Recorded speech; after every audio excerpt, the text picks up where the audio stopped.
Good evening and welcome to This Week in Review. Tonight's stories include Southwest Seniors Complex celebrate one of their residents' birthday, Fire Prevention Week, our MHA Calvin Parsons paid us a visit, these stories plus community events, the BBS Playbill, Off the Rack and more coming up after this.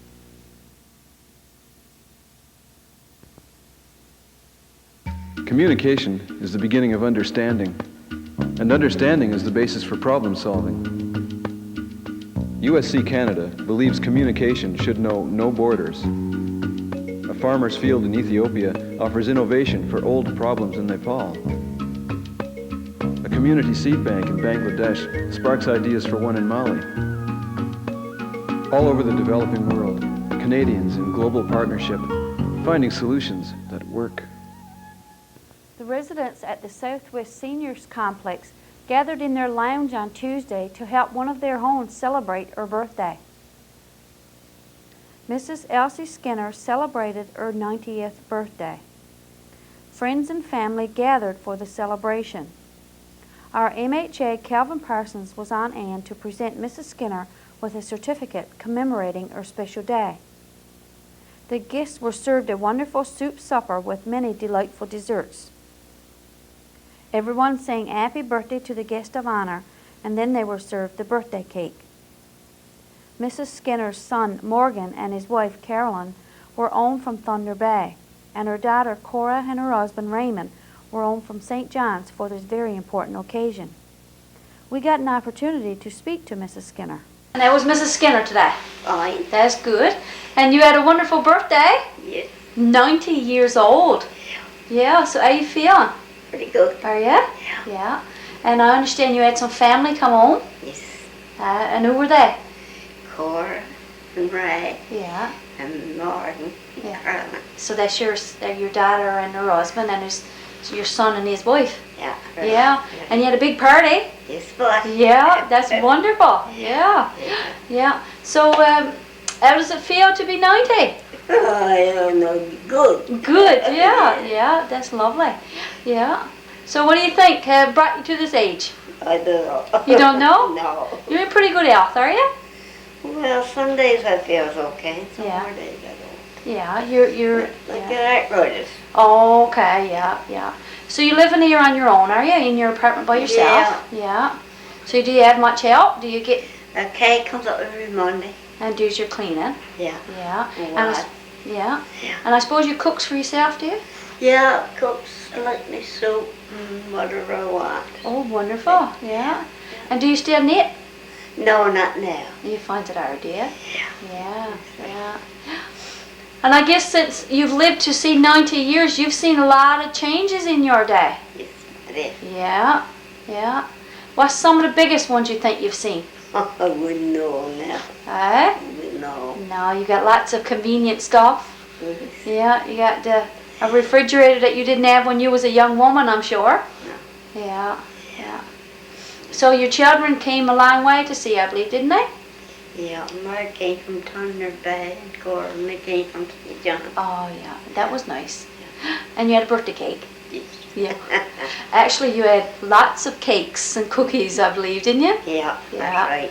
And lots of friends to help you celebrate. Yes, right. Yeah, All good friends up here. that's good.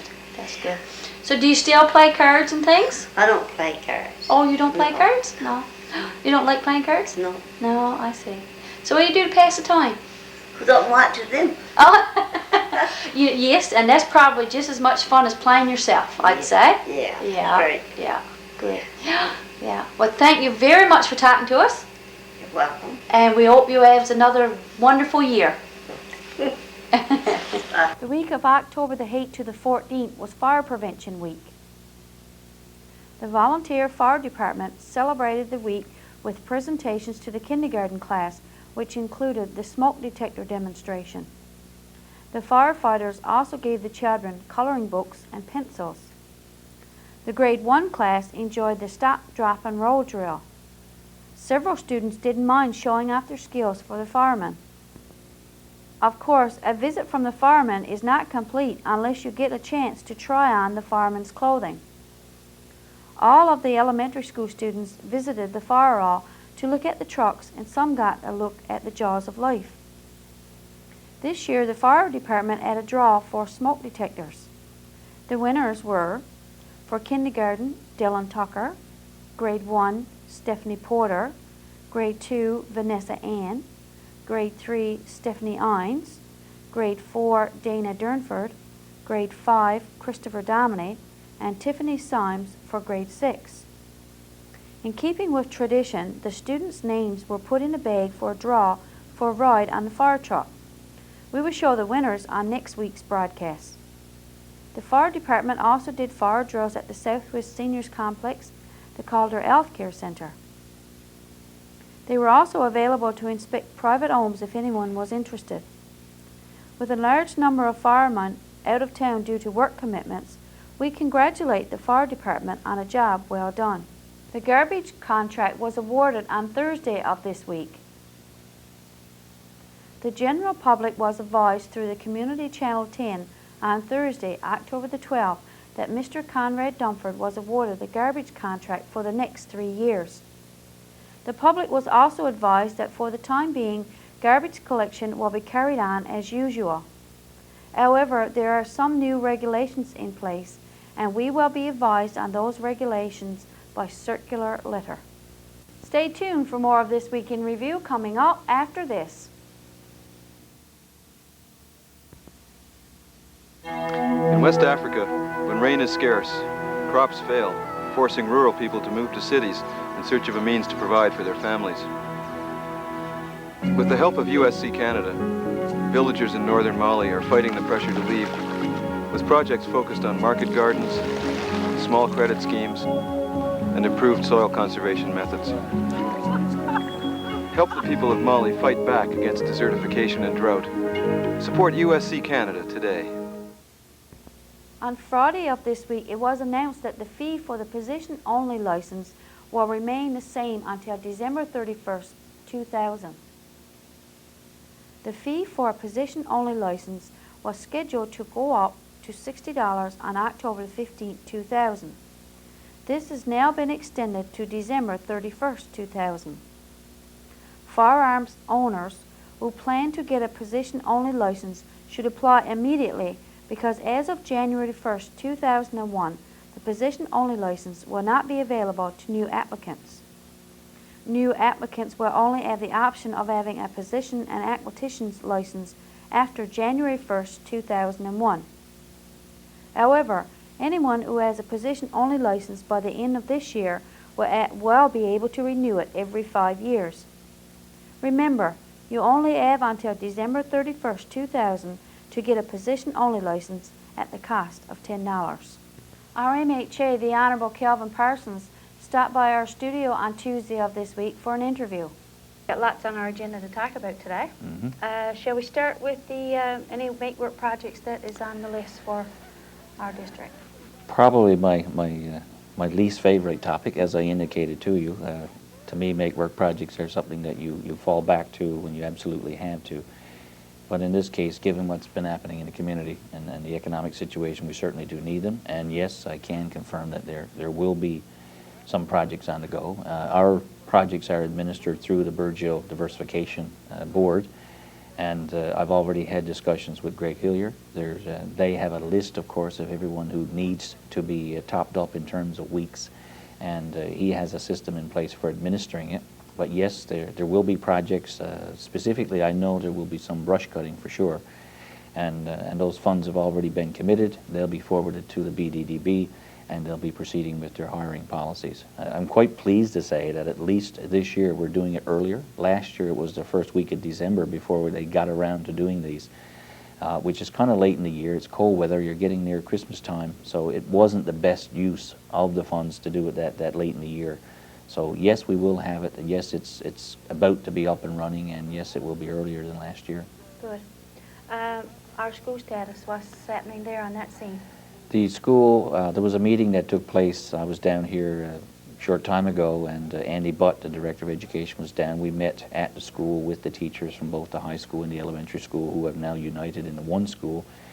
There was a committee for matters of concern between the parents, the teachers, the students, and so on. I understand from Mr. Butt that that committee worked out beautifully, that the issues they did have, that the vast majority of them have been solved. One of the big issues was parking. I understand that now that's been resolved, so it's nice to see that that's ironed out. So the two schools for the short term seem to be doing well in terms of integrating. That's nice to see. Secondly, the design work is in process as we speak.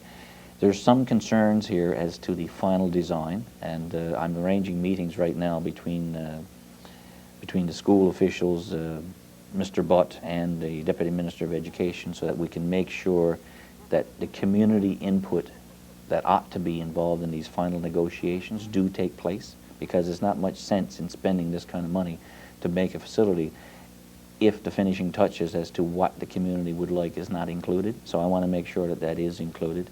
There's also concerns, there's another committee on the go, for example, the Recreation Complex Committee, that may want to have some input into it, but more particularly the BBS Innovative Technology proposal that's on the go. We're hoping to integrate what's coming out of that technology proposal in some fashion into the new school. So we want to make sure that everybody has got their ducks lined up, and if we're going to integrate it into the school, how are we going to do it? What is the agreement going to be between the new BBS initiative and the school board, so that we don't find out 2 years' time we didn't do it right, or we don't have an agreement that is satisfactory to everybody. So I want to bring the parties together so that these concerns can be laid on the table, and let's do it properly from square one before we actually build the place that we're about to build.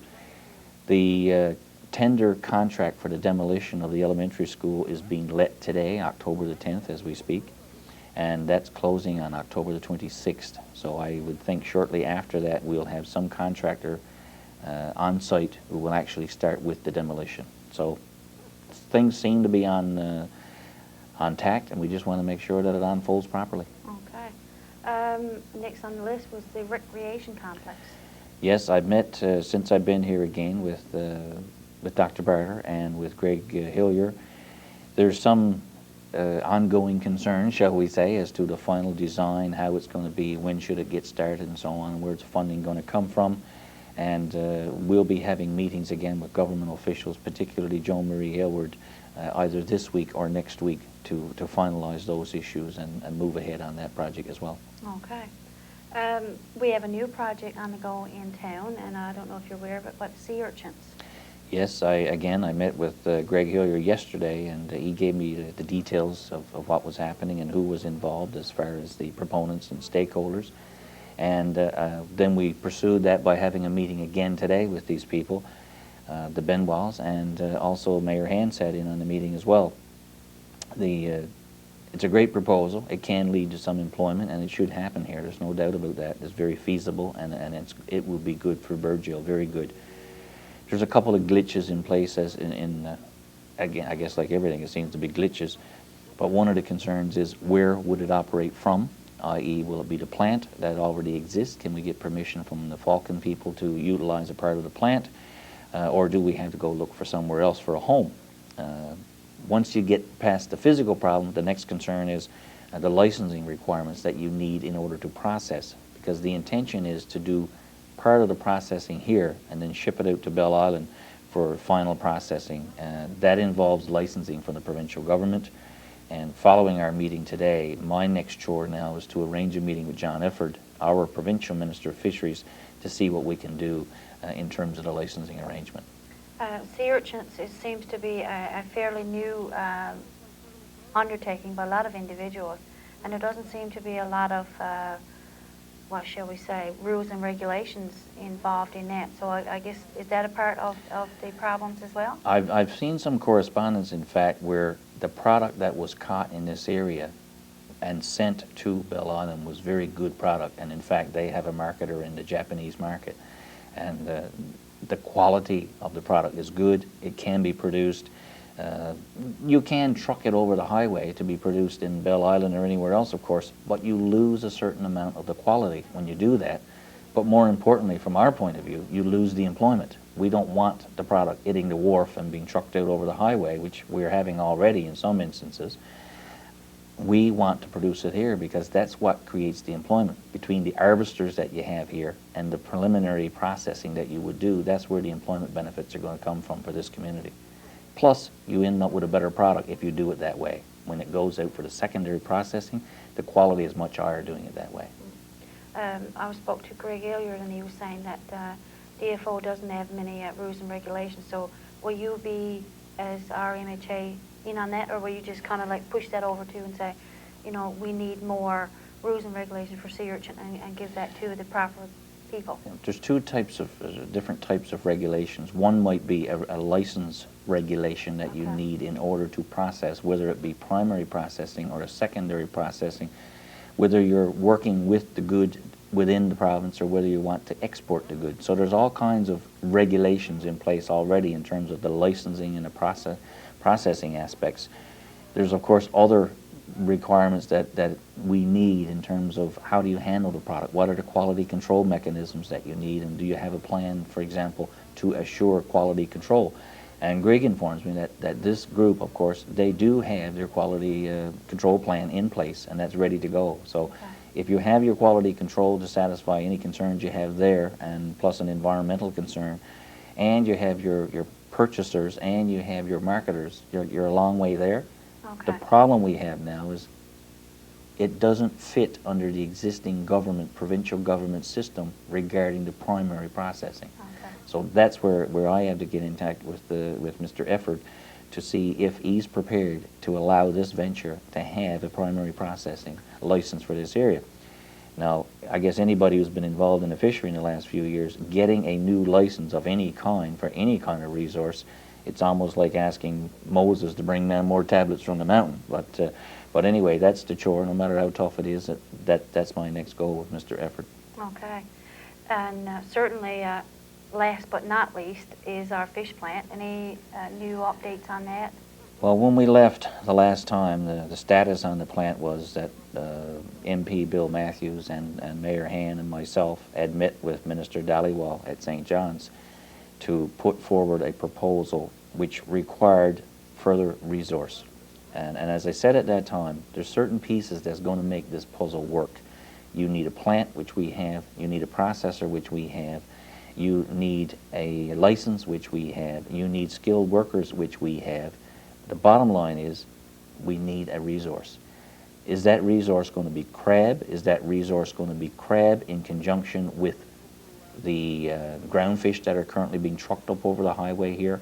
Is that going to be a redfish quota? Like, what is the components of that resource? So we made a proposal to Mr. Dhaliwal and asked him if he was prepared to amend the management plan that was in existence for this year to allow us to get into some kind of processing here. We didn't care what the nature of the resource was.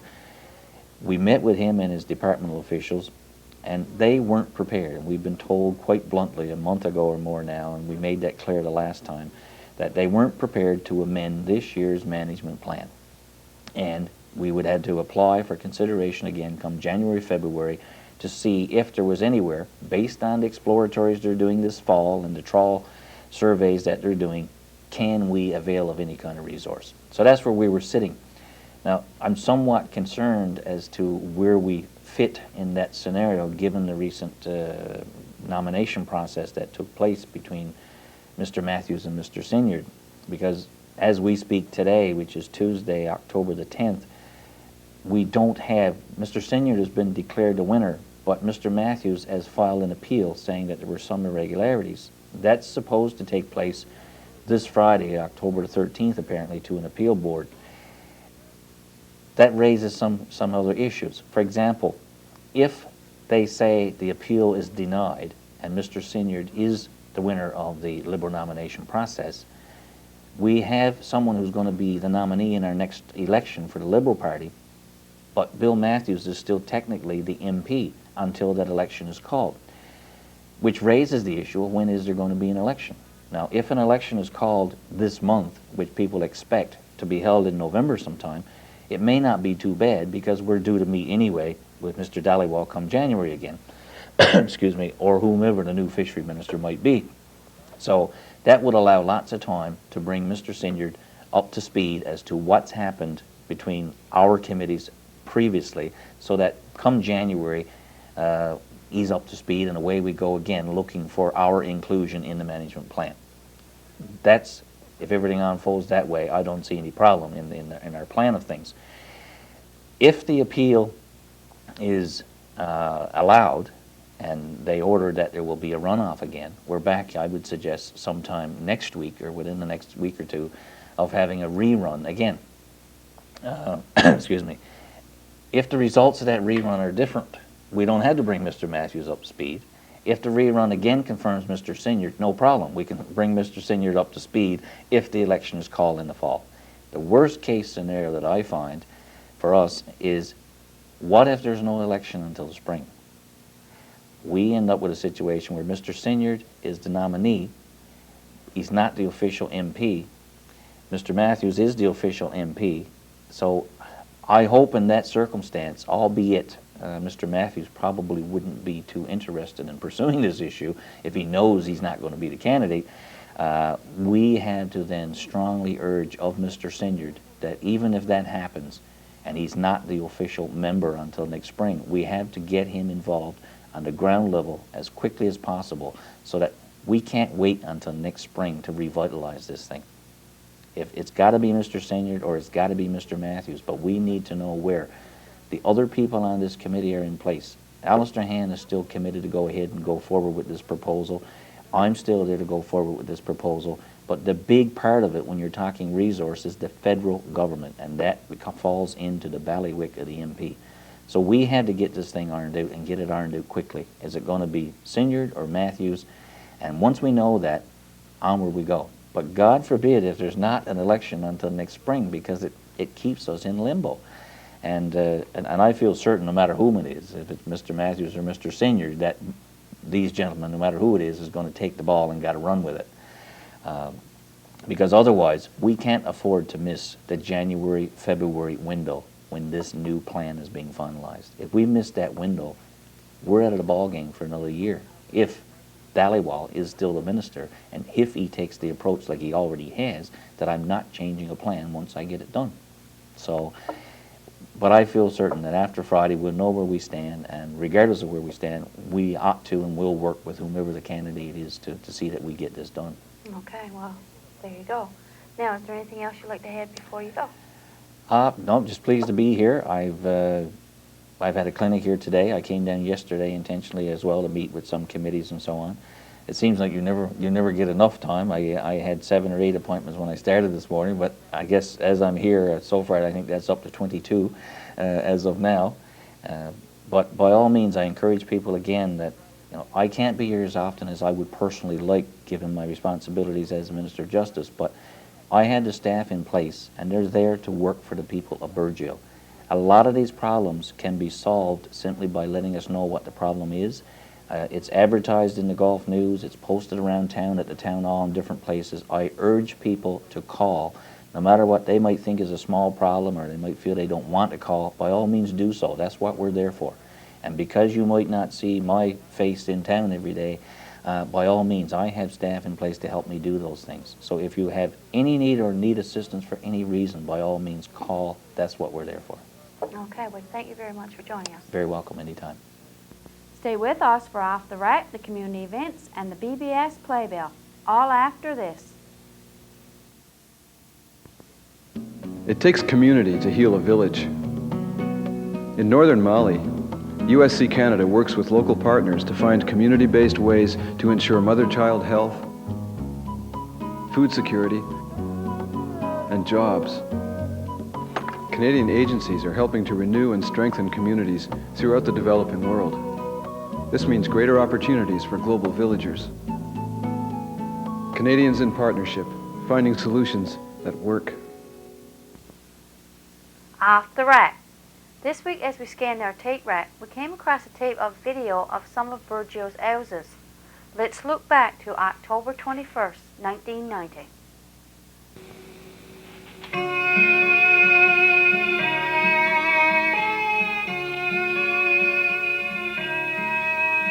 My house is no mansion, but it still holds my treasures.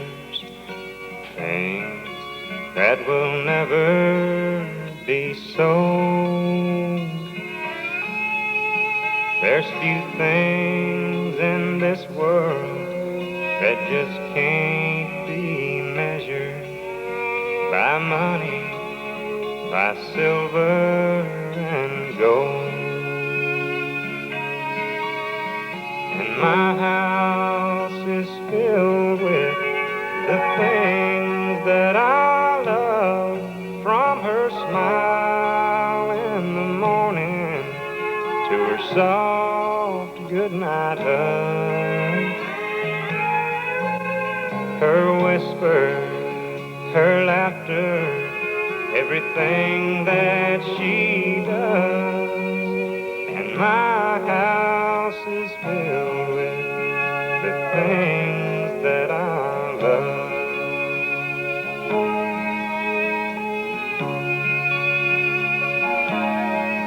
This old bed that we sleep on don't have satin covers, but it holds some great memories.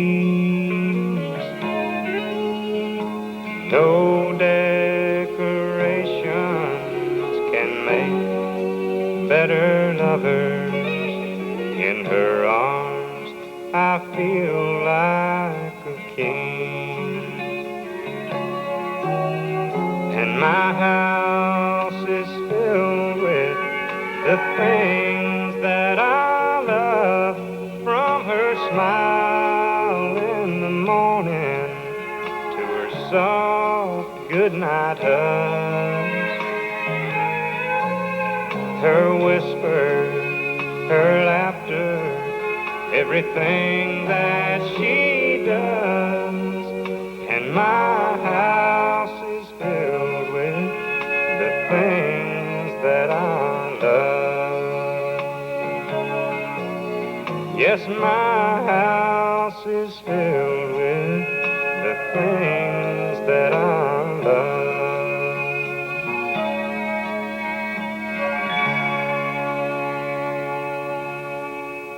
Good evening and welcome to the community event segment of tonight's broadcast. I'm Jennifer Marks. There were 3 winners of the Burgeo Lioness TV Bingo on Wednesday, October 11th. Congratulations to Jessie Skinner, Teresa Billard, and Eva Bryan. The Minor Hockey will host the next TV Bingo on Wednesday, October 18th at 7 p.m. Cards are $1 each or 6 for $5 and are available from any Minor Hockey member or are in most stores around town. Please support the Minor Hockey League and you could be $300 richer. The Brunettes are planning to have a flea market on Sunday, December 3rd. Tables cost $5. To book a table, contact Laura Han at 886-2974 or Debbie Billard at 886-2839. They will have more details later. The annual general meeting of the BDDB will be held on Monday, October 30th at 7 p.m. at the Community Center. The Honorable Calvin Parsons will be the guest speaker. The BDDB extends an open invitation to all residents of Burgeo. The Great Shaheem Magician and Hypnotist Show will be at the St. John's Sentinel High School on Tuesday, October 24th from 7 to 8:30 p.m. Admission is $5 per person. November is Diabetes Month. The Canadian Diabetes Association requires your assistance for the November campaign. Canvassers are required to canvass Burgeo. Please call 634-0188 to volunteer your time for this worthwhile cause. The BDDB, in conjunction with DPRR, will sponsor a business opportunity identification workshop on Wednesday, October 25th from 7:30 to 9 p.m. at the Calder Healthcare Center boardroom.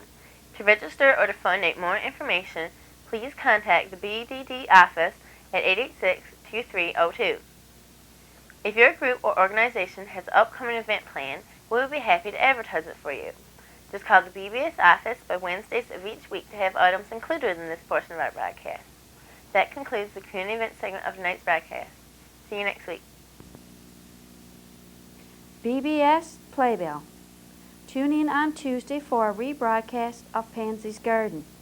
Try your luck on Wednesday by playing Minoraki TV Bingo. Following the bingo, we will have a video entitled Northern Ministry from the Anglican Church. Tune in on Thursday when we have a rebroadcast of the entertainment from the Sand and Sea Festival with bits and pieces. Join Pansy and the gang for 2 stories, a craft, and lots of fun on Saturday morning at 11 a.m. on Pansy's Garden. And I'll be here again next week with This Week in Review. Please stay tuned now for entertainment from the Sand and Sea Festival with bits and pieces. For This Week in Review, I'm Marie Rose. Good night. God bless.